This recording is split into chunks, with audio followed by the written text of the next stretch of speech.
Good evening, everyone. Welcome to our December genealogy program from the Spartanburg County Public Library System. My name is Charity Rouse, and I am the Director of Local History. Just a little bit of housekeeping. We have eliminated all abilities to unmute. So if you have a question, you will need to type it in the chat. You will find the chat little bubble at the top or bottom of your screen. And you may click that and send the chat. You can chat with either my colleague Cheryl, who's at the Landrum Library account, or myself at the Kennedy Room account. As I'm talking, I will probably not pay much attention to the chat, so we will catch those questions at the end. But we're glad you're here. This is our final presentation for this calendar year. Our series will continue first Monday night of the month in January, still on Zoom. And we will start a 3-month grouping of micro-local resources, getting into the genealogical weeds, those little resources that sometimes you think,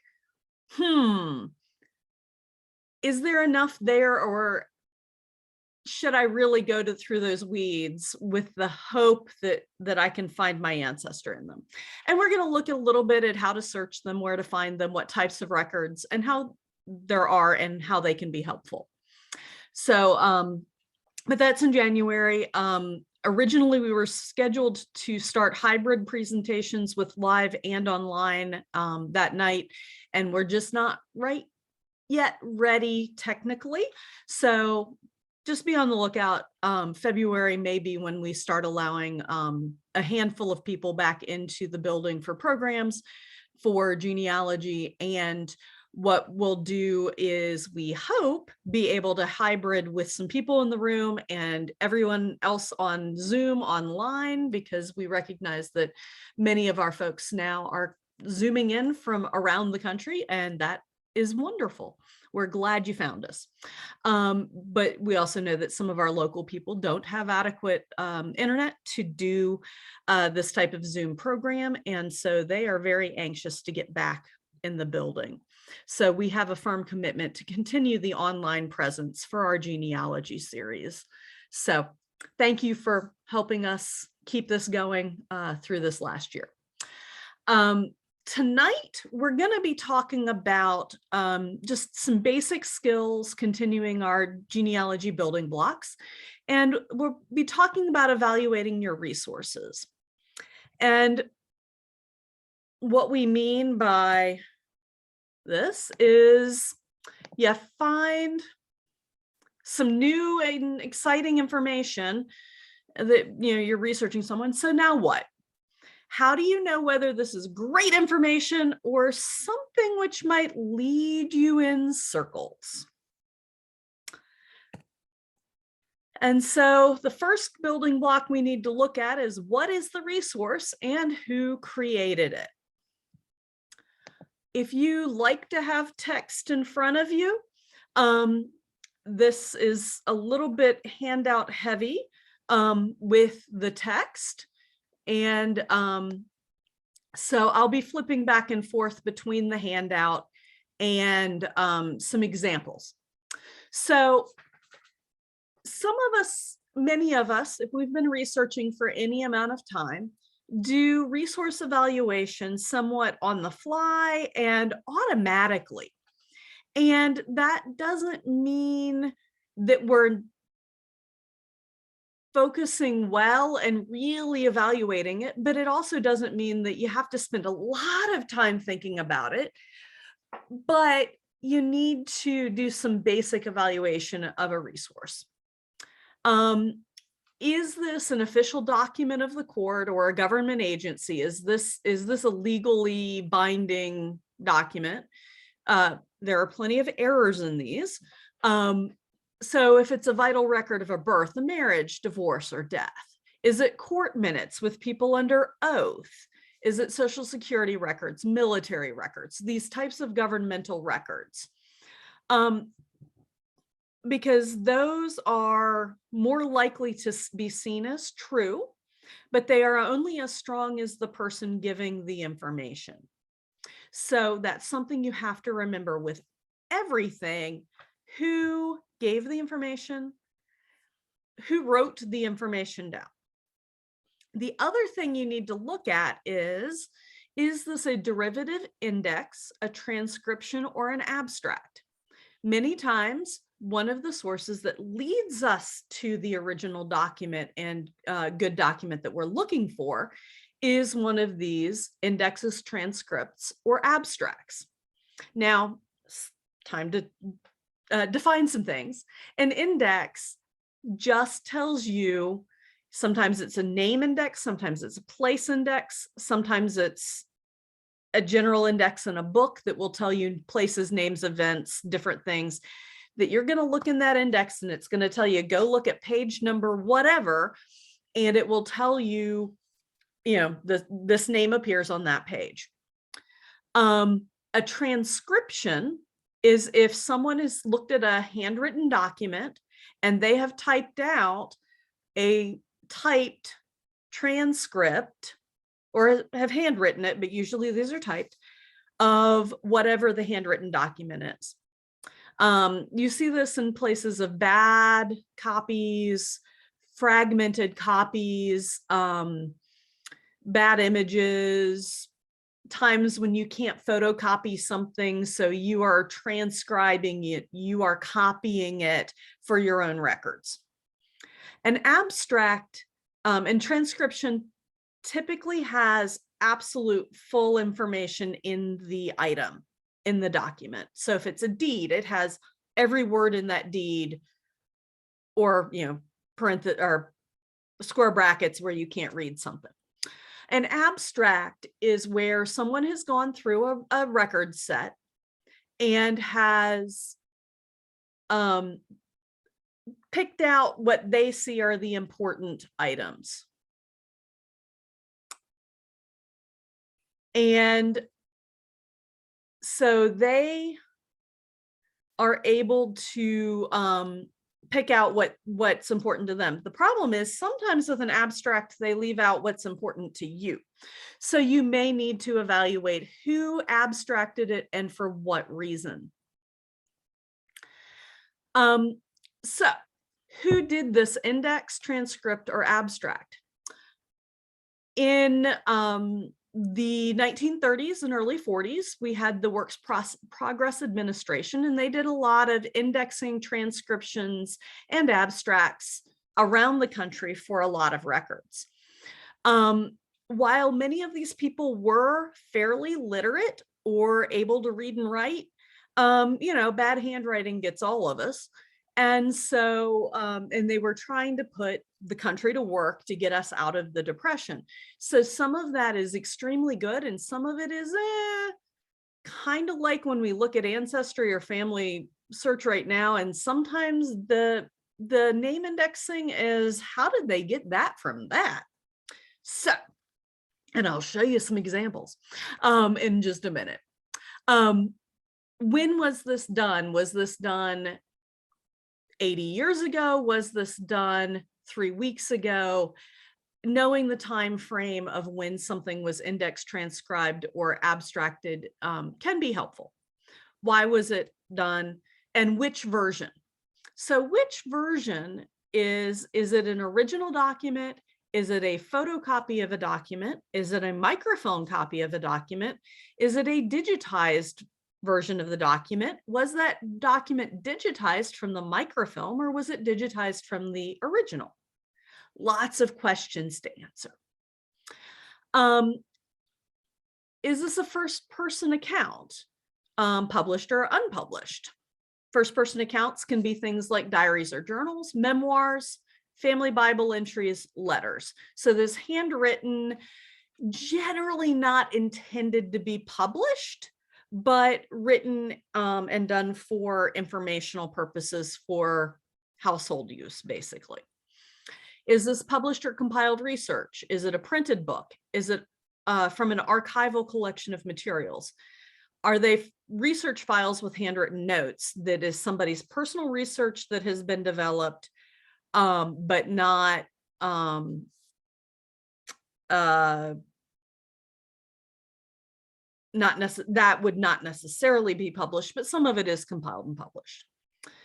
Is this in print form or online? Is it a book, a family tree, a website? Evaluate the sources, so things like that. Again, is it original photocopy, microfilm, or born digital? Born digital doesn't just mean an online form that somebody filled in, but for instance, this handout was born digital. I do not have physically handwritten notes. I typed it into the Word document. So that is born digital. And if it was digitized from one of the above versions, which one? Because sometimes there can be issues. So, who or what is the source of the information? You do learn in your family as you're doing your research that is one of those things that some people are reliable sources and some people are not. If you've been to any of my many of my previous presentations, you will hear me talk about my grandmother changing the story every time she told it. So she was not a reliable source. Now, other people are very reliable sources. My brother has an almost photographic memory, so anything he reads, he can recall largely intact at a later date. As long as it was a reliable source that he read, he's going to be really good about telling the accurate recounting of that. So it just depends. You may find that the source of the information is the person themselves. You may find it on a death certificate, birth certificate. It might be the doctor. It might be a family member. It could be a neighbor, particularly on some censuses. It could be a later researcher giving a synthesis of what they have learned about this family. One of the examples, if it will let me get to the right page, this is on Ancestry, and this is a kinfolk of genealogical and biographical record. And if you can see my video, I am holding up a physical copy of this book that I have. And part of my family is on here, and the binding is bad. But I did make sure to adjust my screen so that you were seeing it correct direction versus incorrect direction. But if I type in Rouse in this kinfolk, and this is a compiled family history, and hit search in Ancestry in the individual subscription, not the library edition. They expect libraries to have their own copies of this book, which our room does. You will see that the results give you some various Rouses and what pages they're on. And I'm going to click on this for page 2044. And it will show that, and I'm going to back out just a little bit. In this list are my great-grandparents, Carrie Ellen, who's the daughter of these Allens, and it gives her birth information, where she was born near Latta. Her address now is in Ocean View, Virginia, and she was married in 1902 by the Reverend Dove Taylor, Methodist, which is a great clue because this is all I have for marriage, because it was South Carolina and state wasn't requiring that people register that until July of 1911. She married Fitzhugh Rouse and gives his birth information and his death information as when this was published, early 30s, I believe, late 20s, 37 is when it was published. And then it says their 3 children, including my grandfather. So it's a very helpful thing. Well, how did Mr. Harley, who is the overall compiler of these 3 volumes of family history, get this information? Well, he sent little questionnaire forms to various people. He interviewed other family historians in the various families that he profiles. And so it is highly likely that either Carrie or her mother or one of her sisters gave this information. So it is detailed, it is correct as of the early to mid 30s. And so it is one of those things where it is reasonably certain that the information should be at least close to accurate. But it went through a number of hands and it was self-reported. But it gives us some great clues as to who these people are and their various children and dates of birth, the marriages in which ministers performed the ceremonies is actually quite important. So, one of the things that you did not notice in that entry in Kinfolk is, where did the information come from? There is no source cited. Because I have done some research into William Curry Harley and his research methods, and have read the introduction and various things that he wrote about how it was compiled, I do know a lot of it was self-reported information from the individuals profiled, at least for those who were living in the early 20th century. How reliable is the source? I have found this particular family history to be rather reliable. There are some other sources, however, county histories in particular, and I'm going to throw Landrum under the bus at this point. J.B.O. Landrum was a historian in Spartanburg County, very chatty style, profiled a whole bunch of families, and he liked to embellish. And because many of the people whose profiles are in there paid him to put the profiles in the book, some of them are not as accurate as we would wish. So do take early 20th century, late 19th century resources a little bit with a grain of salt, and an understanding of societal norms and propriety.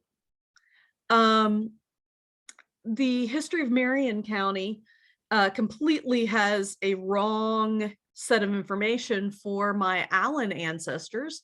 It says, oh, Celia Allen and her children, late of North Carolina. Well, yeah. The dad died in Marlborough County, South Carolina, which isn't North Carolina. So I don't know how late of North Carolina he thought they were, but it was a lot of hearsay. So he was going on what some neighbors told him about Celia and Elias and the kids. So, no, that's my fourth great grandparents. So it's getting back there in the early 1800s. So fewer written records to use. So I did see a question about how can you tell where a copy came from, if it was a document, if it was a copy of a microfilm. And yes, on Family Search, a huge amount of their images are copies of the microfilm. They've been digitizing just shy of 2.5 million rolls of microfilm over the last decade and a half. And so, yes, a lot of that is automatically digitized from microfilm. And that can be an issue because sometimes in the digitization, there will be a hiccup in the digitizing. And unless it is caught, you might end up without some of the like death certificates, for instance. South Carolina death certificates collection on Ancestry when I was working on some of my South Carolina early 20th century folks early to mid 20th century folks. I found 2 examples where their death certificate was not in the Ancestry collection initially, but it was on the microfilm in the room, in the Kennedy room. So I would recommend, if you don't find something in a digitized collection, but you are reasonably confident that it should exist in that particular collection, then you might want to go to, okay, it was digitized probably from the microfilm. So can I go look at the microfilm and see if it happens to have been a skip in the digitizing? Or can I go and request the original from whatever place created that document? So if it is a South Carolina death certificate, for instance, do you go to DHEC and request it if you can't find it online? Now, even though South Carolina required marriages to be registered starting in July of 1911, and then births and deaths were required to be registered as of January 1915, do you know that it was not universally done for quite a few years? There was a period of adoption and people still fell through the cracks. My great-great-grandfather, who died in the early 1920s, I cannot find a death certificate for him. I have an obit, so that works. But it's just one of those situations where you may not be looking in the right place, or it may not have been filed if they died at home. It is what it is. So on these derivative copies, so those alternative ways to access the information, not just the original that might be in an archive, even if it's an official document, is it a clerk's copy? With the census, you had the census taker who went door to door, then they rewrote from their notes when they were riding around on horseback or walking around the city streets. They wrote it on a form, but then there was an additional copy made. Often one copy stayed local, one copy went to the state, and the final copy went to the federal government.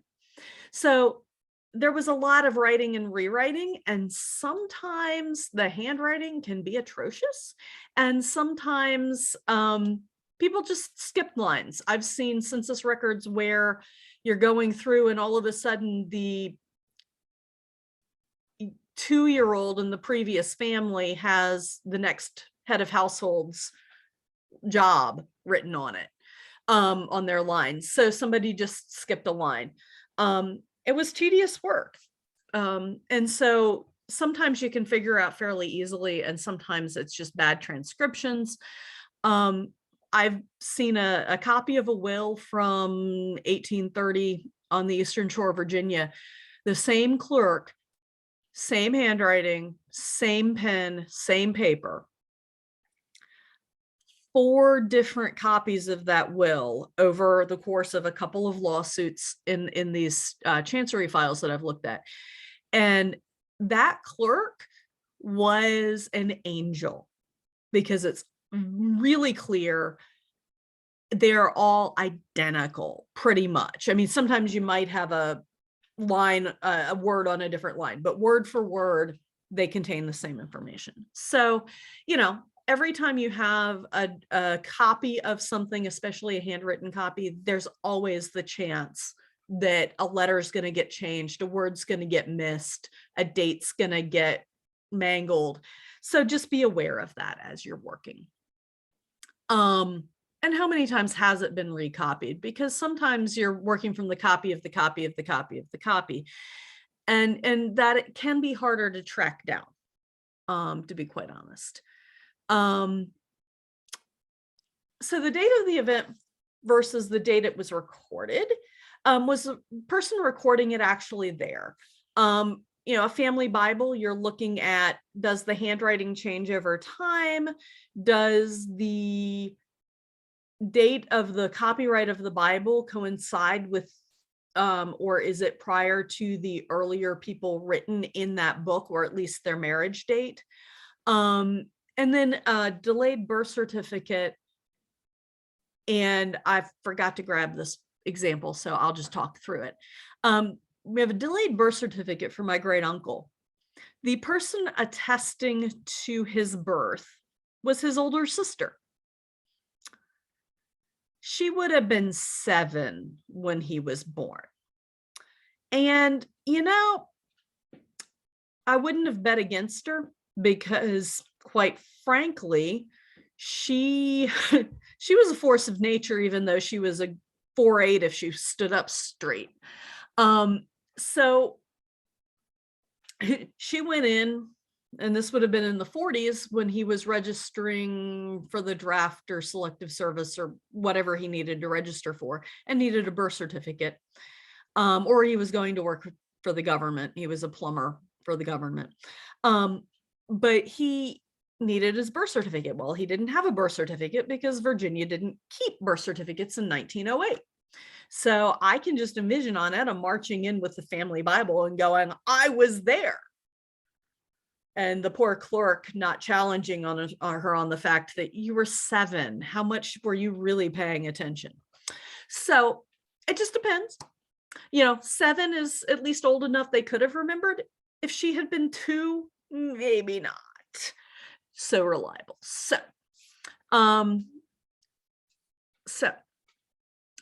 compare what you find from your different sources. Does the evidence agree? What pieces don't fit well?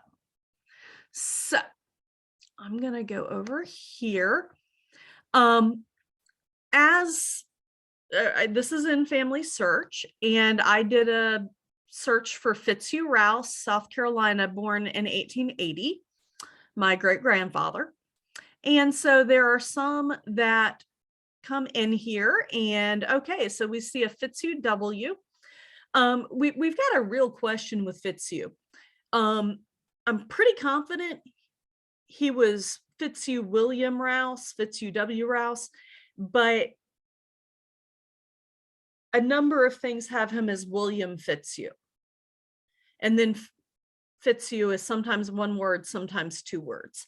So it's problematic, to say the least. But it says, okay, there's a census. Well, there's a find a grave. And so you can see some different options for him. And in his profile on Family Search, you will see he's listed as William Fitzhugh. And he's one of those lovely ones who F. Rouse, R-A-U-S-E, instead of R-O-U-S-E. So remember, literacy, handwriting, pronunciation can all affect how someone spells something. I can't tell you how many times I have said my name, Charity, and had someone write down Cherokee, like the Indian tribe. So there are sound alikes, and it all depends on how I enunciate my name and how the person hears my name. And so this goes through time. Just be aware of it. Because, when I lived in Boston, it took me weeks before I could understand half of what somebody from the south end of Boston was actually saying to me. We kept looking at each other going, what? I don't understand. What? Because our pronunciations were so different. And let me tell you, the people in Boston thought I had a Southern accent because I said y'all. They had never talked to anybody who was from further south than I was from the central Shenandoah Valley of Virginia. We don't have much of a Southern accent there. So it just depends. But you will find that Fitzhugh shows up in any number of documents, some marriage licenses for the kids, death certificates, and I have no idea how he became W.H.F. Rouse, unless somebody was just really dyslexic and got all 3 initials in the wrong order. So it's just one of those things. Even clerks get things mixed up. The informant kind of got it right. And so you see, and later it's WMF Rouse in my grandparents' marriage certificate. So the name isn't agreeing, but enough information does agree. We do know this is the right person. And since he he died in 1915, so it's not like we can ask him. And all of his children are long deceased as well. So, and again, ROUSE, RAUSE, those variations happen. I'm going to jump over. So, on Ancestry, this is just a little bit about indexing. If I search for Carrie Rouse, his widow, I will get this wonderful list of records. And I will be going through here and I'm like, okay, 1930, her find a grave, 1940, and 1920 isn't showing up. Well, 1920, because that's not her in 1920. It's a lovely, lovely little example of bad handwriting. And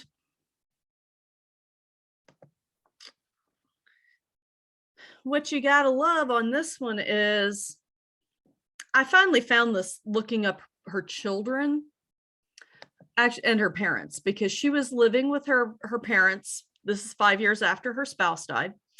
And so we have Marion Allen, her mother, Ethel, her sister. So the original transcription of this, and let me zoom in on this handwriting. And I've corrected it any number of on the indexing and stuff. But the original indexing said Cassie Rover, Rover. And I can't disagree with the person indexing, because that's a pretty botched mess of Carrie Rouse. Just saying. And, one day I got asked, I was training a new employee, and they were like, well, how do you know who wrote that piece of paper? Well, we know because we go up to the enumerator. Oops, went too far, sorry. And it's for Latta in 1920. And sorry if anybody's getting motion sick. There. Mrs. Carrie A. Rouse was the enumerator. She's the one who botched her own handwriting for her own name, which meant she was unfindable by the indexing. So it's just one of those things. You do have to pay attention, and you do have to look, and sometimes you have to be able to say, oops, the person has bad handwriting. The information's good. It's just, can you figure out what it is from the bad handwriting? So how literate were those people filling out the information?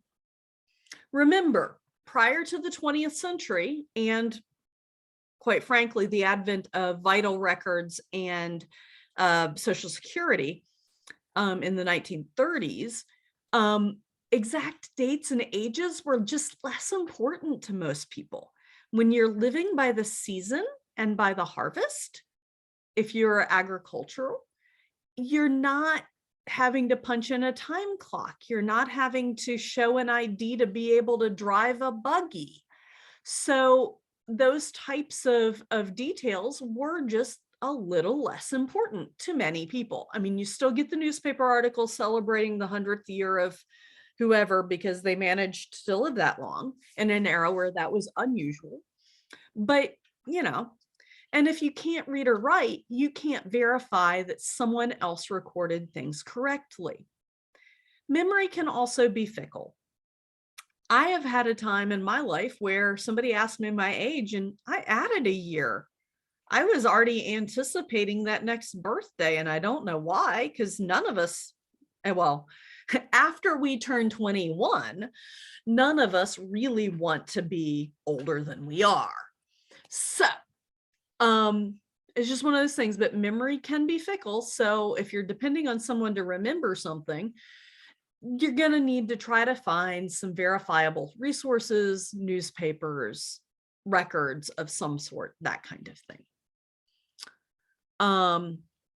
If the document is a potentially original document, does the type of paper fit the supposed date? This is if you are looking at an actual handwritten original document or printed document.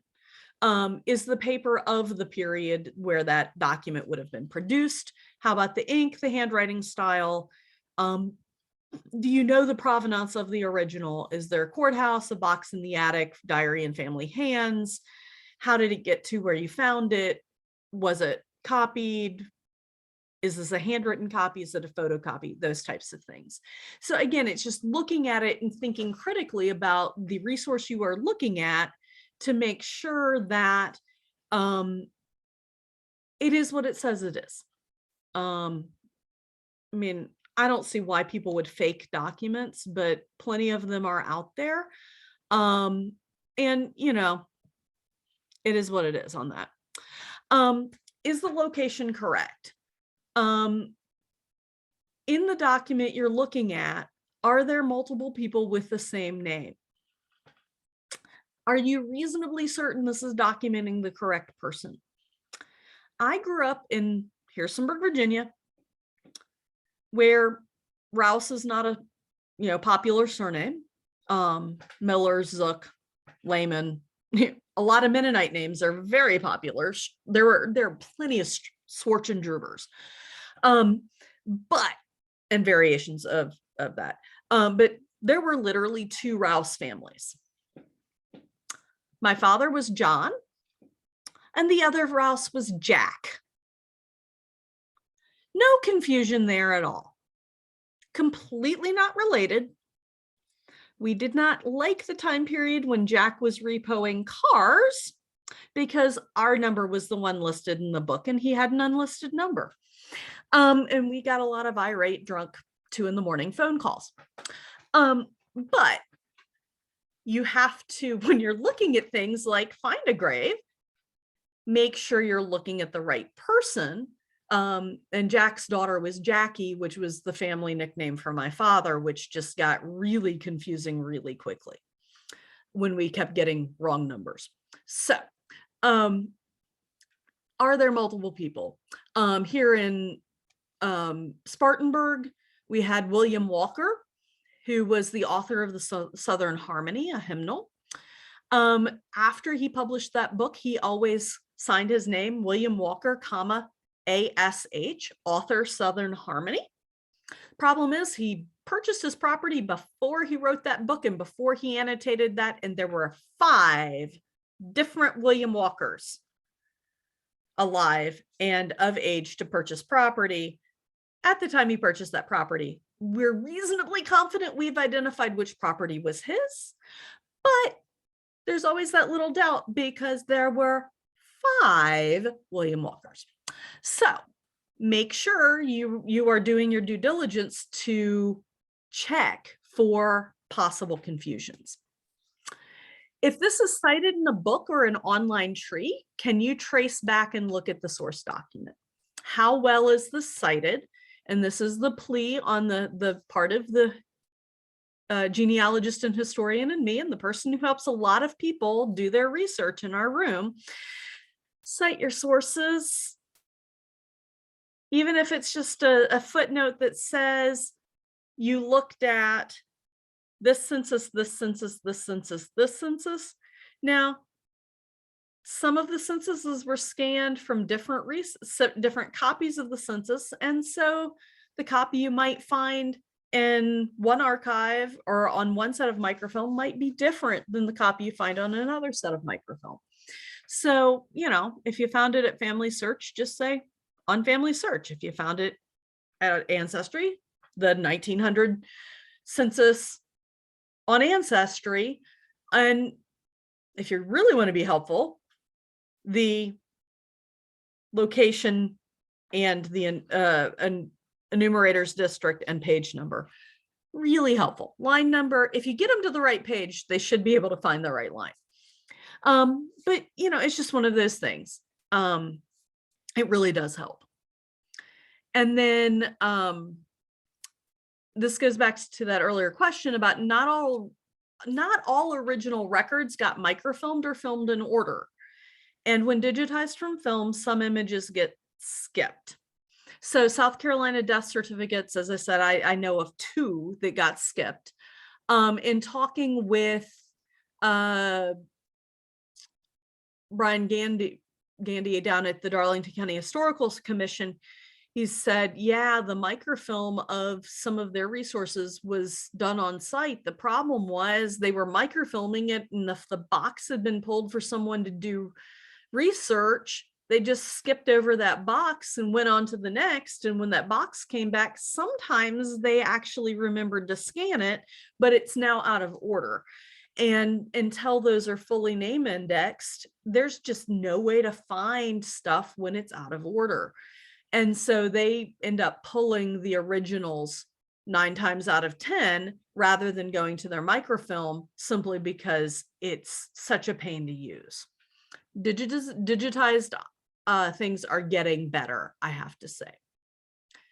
Some of the things you may find digitized are going to be unexpected. I went and I did an image search for the digitized but not indexed images on Family Search, just for the location of Latta, South Carolina. My great-great-grandfather, John James Rouse, was the town clerk treasurer from 1892 until his death in 1918. And I was like, oh, look, there are 939 images of Latta, South Carolina in some collection that Family Search has put together. Cool. And I got in here and I'm like, okay, why is it showing Johntown, Truesdale, Tennessee?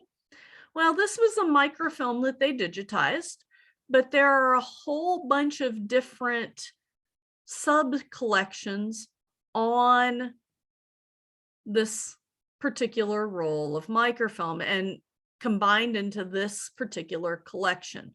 So we do get to Latta. We know that there's some ledgers from Latta between 1871 and 1904, some compiled genealogical records, same time frame, some diaries, 1819 to 1821, and then some compiled genealogy records. So that's when you start having to scroll through and see if you can figure out where these are until they actually get fully scanned.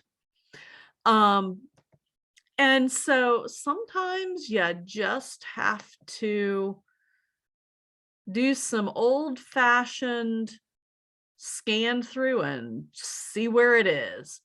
But that's just one of those things, from microfilm to images, until they are full name searchable, you may have to do digging through what you find. Also in the town records, there's some religious records. And so it's just one of those things to take a look at it. It's Latta Baptist Church. And so this is organized in 1891, member of PD Baptist Association, and it's their minutes. So if these are your ancestors, then you're going to want to look through this register in this ledger, and looks like this particular clerk has pretty good handwriting. I hope it stays all the way through with good handwriting.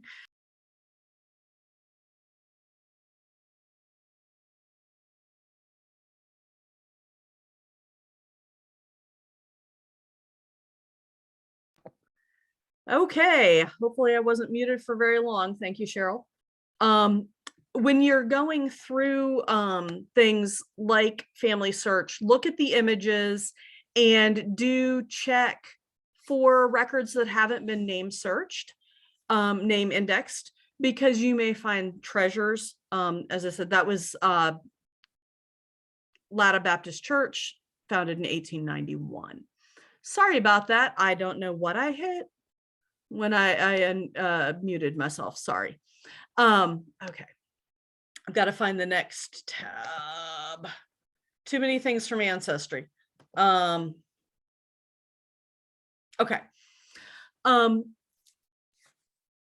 You may find these various collections. One of the things on Ancestry in particular, you don't see it as much in this, but you do see an item description. So it says it's the General Index to Wills, Volume 1, in Grayson County, Virginia. If you click into the image, this is in a larger collection they've put together that is Virginia U.S. wills and probate records from 1652 to 1900. And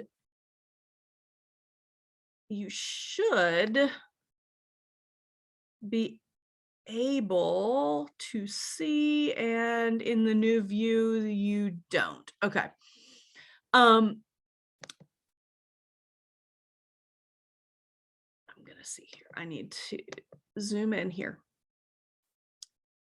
But this is, I believe, scanned from microfilm, not from the original book.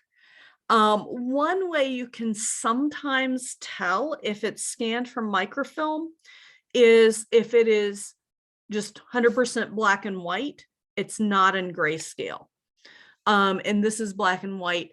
I've actually seen the original book and the pages have color in them and that kind of thing. So,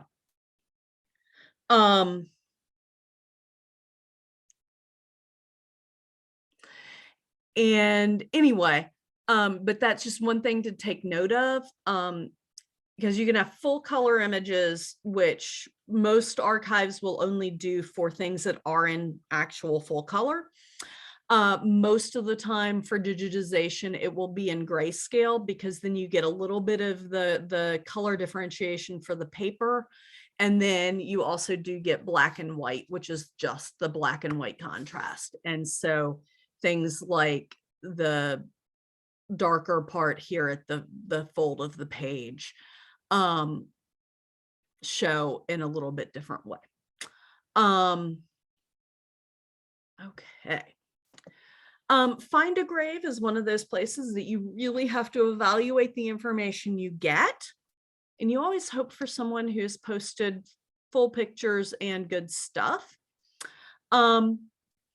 So you get this tombstone. You get, I'm going to see if I can hide that ad. You get a little bit that says something January 12th, 1902, which does match up with the marriage date given in kinfolk. So again, building the case. It happens to be this stone on the right here in this little plot under the magnolia tree. You get some connections to other people, and Find a Grave does connect some people automatically. Most of these family members were connected automatically. And then we do have a small obituary that has been scanned and posted. Often you do get a transcript of an obituary depending on how recently and whether they need to redact living people. Find a Grave has recently started cracking down on making sure that living people are not mentioned on the site. And it's a newer change, so some of the older Find a Grave memorial pages have made that change and some haven't. And I mean, there are millions of memorials, so it may be it'll take a while. And it may never all get changed over. But in this case, we do have the obituary. We don't have a source for the obituary, but we now know one existed. And as I recall looking at this may be the one from the state newspaper in Columbia. Another source that you may find information on would be somebody's family website. This happens to be one for the Bethea family. It's actually for a particular chunk of the Bethea family. I don't think he realized how many Betheas there are that all descend from English, who we commonly refer to as English John. And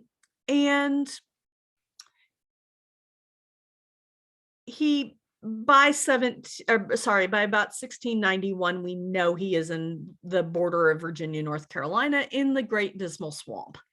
So this happens to be the page that lists all people by name.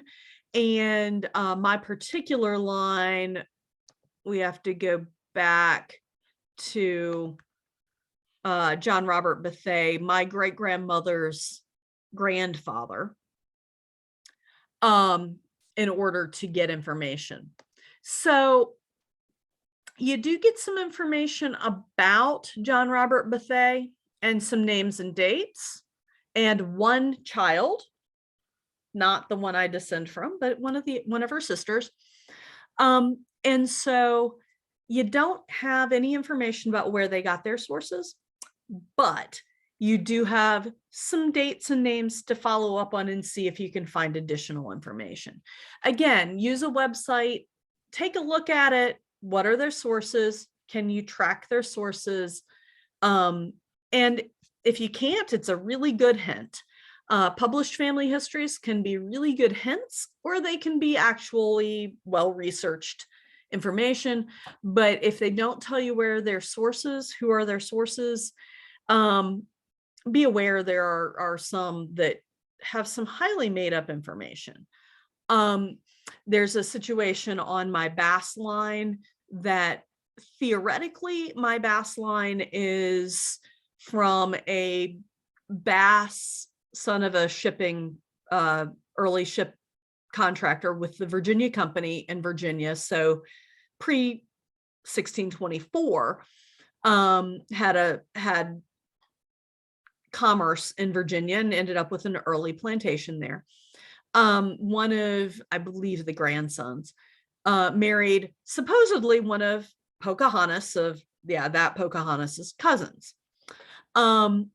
Well, there is a huge uproar in family research circles about a book that was done, 20s, 30s, something like that, Bass family, on that Bass family. And they hired a professional researcher who, quite frankly, made up stuff, apparently, made connections between Bass families that didn't actually connect. And it's this big brouhaha.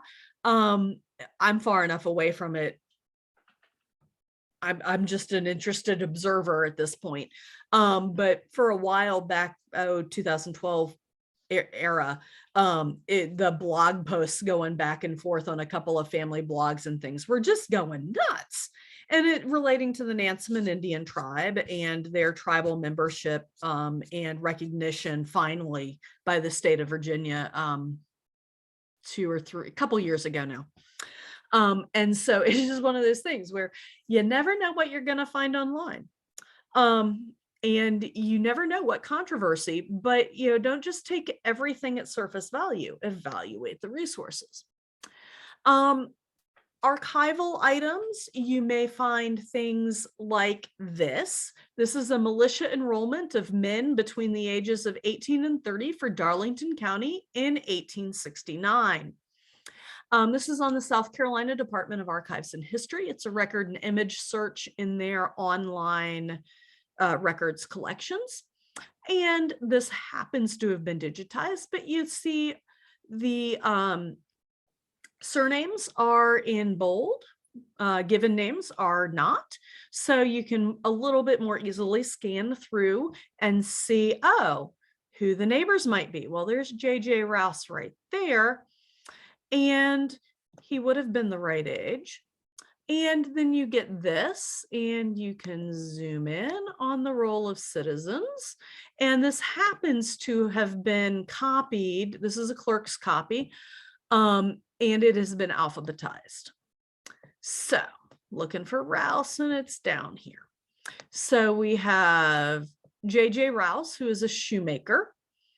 And so that's information, and it matches up with his occupation on a previous census, the 1850 census. He was a shoemaker. Or he was 40. One of the earlier censuses and one of the later censuses, he's listed as shoemaker. And so it's just one of those things where it helps identify that this J.J. Rouse is the same person. But that is fun. And if it is an archival document from an archive, it is likely to be more accurate. It is likely to, it's likely to be an original source. And so, you do have to pay attention to how many times has a clerk copied the information. And so it is one of those things that it gives you some confidence in the provenance of that document. And the archive should be able to tell you how that came into their collection. Most of the time we can. We have a very old land document from 1648 that we're still trying to research how it got into the particular folder it got into, because we don't know.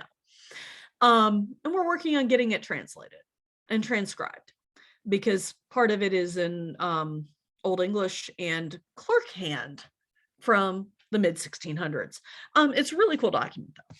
Eventually we'll get it out and up. We just have to get the work done on preserving it first. So another thing to remember, there may be privacy restrictions on access to certain documents. In South Carolina, death certificates are private for 50 years after the death of the person, and actually after the end of that calendar year. So in January, we can order the 1971 and 1970, because last year we couldn't get them ordered, death certificates for South Carolina on microfilm.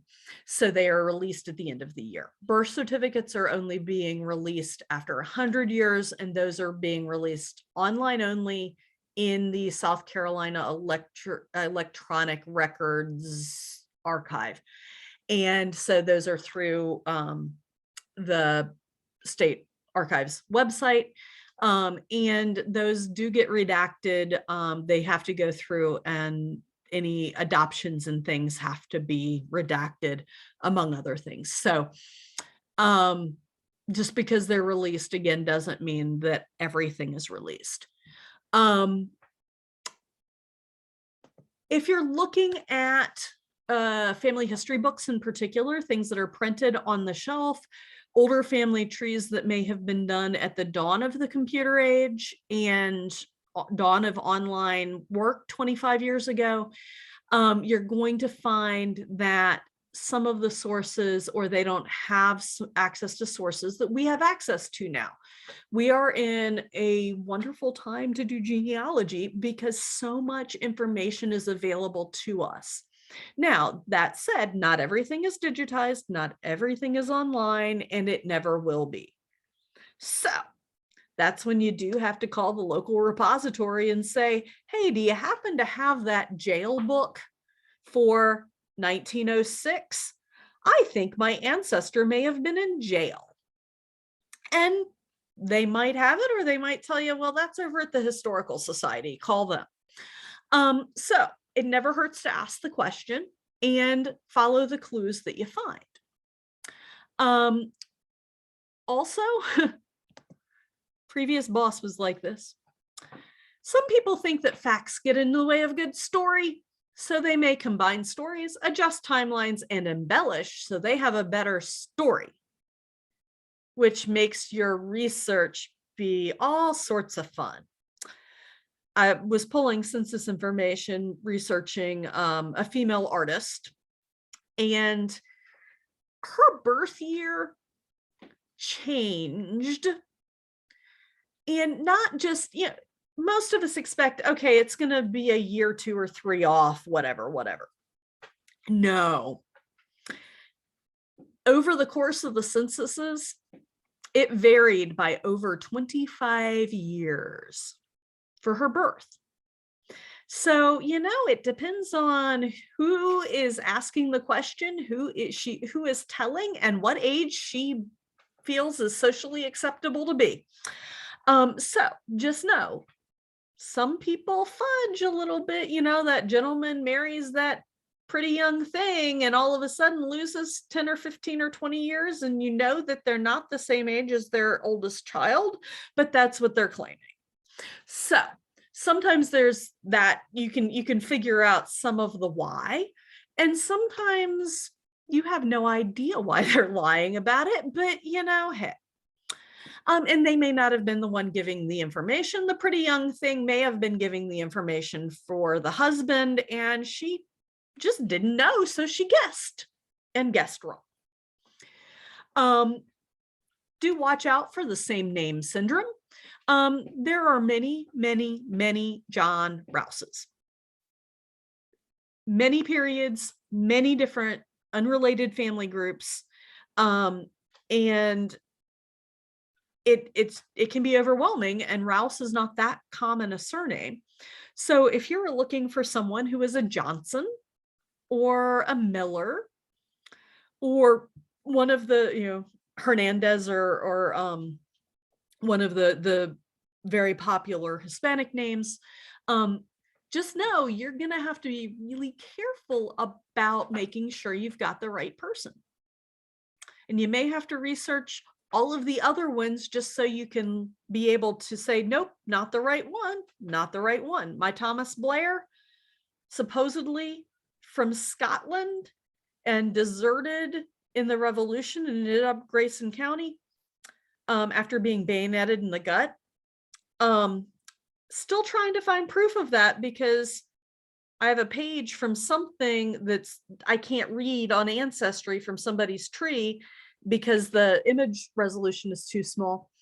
And where they say it is at the North Carolina State Archives, they don't have it and it's not their numbering system.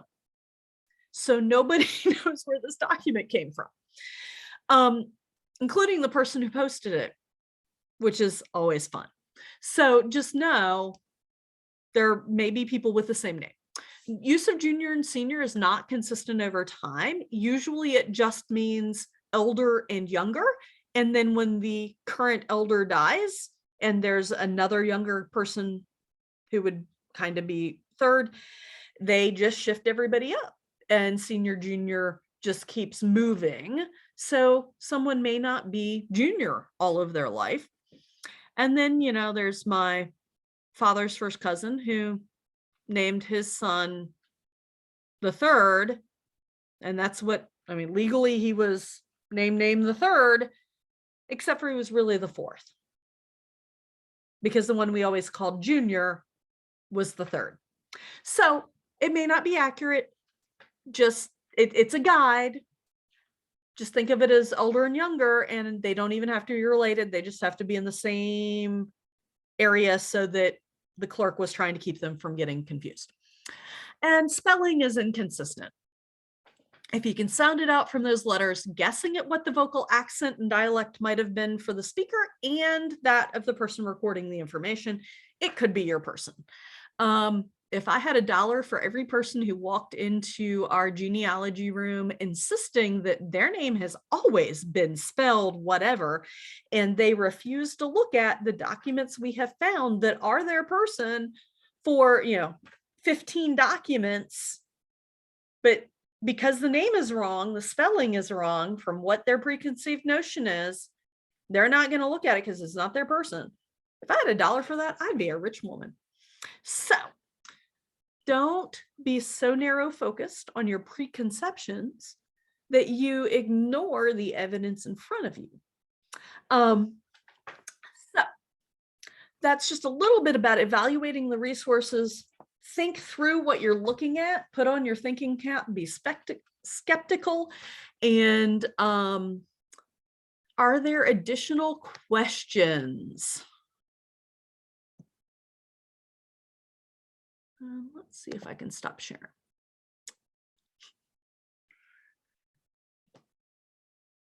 Did I catch all the questions, Cheryl?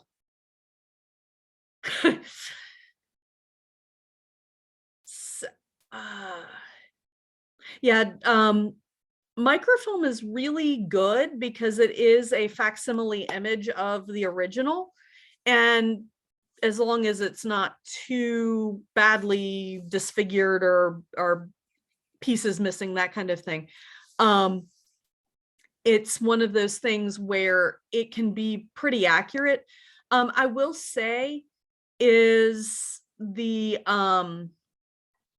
on that, our newer microfilm machines are able to read things that older microfilm machines didn't. We had a researcher in the Kennedy room who had gotten film from Family Search about 20 years ago, back when they were lending the microfilm, and had gone through these records. They were Catholic Church records from Europe, and didn't find anything because, I mean, literally on the machine that we had at the time, they were almost like black. They weren't really good record. The scan was really bad, and we didn't have the greatest of microfilm machines. About 5 years ago, she got those films again just before they stopped lending the microfilm to do all out digitization of this microfilm, and went through it again, frame by frame by frame on the microfilm. And lo and behold, with our new machines, with the image editing capability we had, all of a sudden, she found family member after family member in those Catholic Church baptisms and marriages and things. And so that is one of the cases where, if it's been 10, 15 years or whatever since you've looked at some of the microfilm and checked some of the digitized stuff, because they are using the better machines and they are cleaning up so much of the contrast and things, that it can be very helpful. If you cannot read what's on that document, then I really would take and it's an important document, I would take the effort to see if you can request photocopies or go visit the archive that holds those materials. Just because it's been scanned, digitized, microfilmed, etc., and theoretically is available online or, in book form or whatever, doesn't mean it's not a good idea to look at the original when possible. And sometimes originals disappear from repositories, so we have to take what we have. But on the other hand, it is really good to look at different formats that you can, because sometimes a word is clearer and it changes the meaning, that kind of thing.